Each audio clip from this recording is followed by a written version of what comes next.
Hi and welcome back.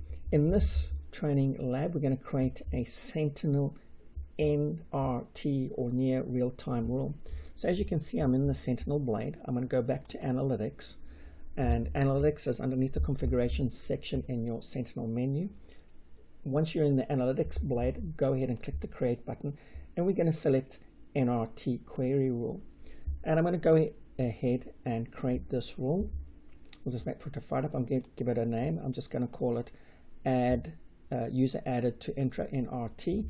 Again, we can change the type of severity we want.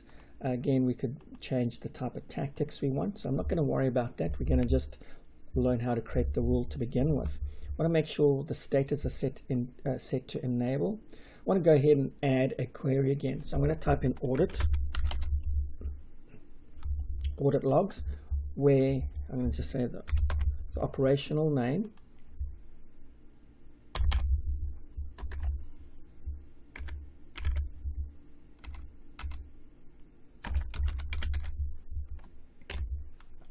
I'm just going to give it a space.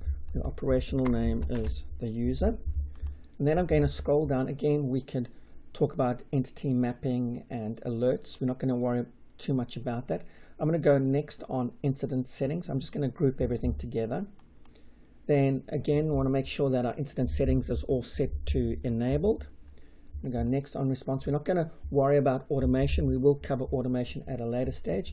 I'm just going to click review and create. I'm going to scroll down, make sure that the validation has passed. You want to see this big green bar at the top. Then go ahead and click save. And that's going to go and save that rule for us. And that rule will appear there shortly, and there you go. You can see now we have now added our near real-time rule.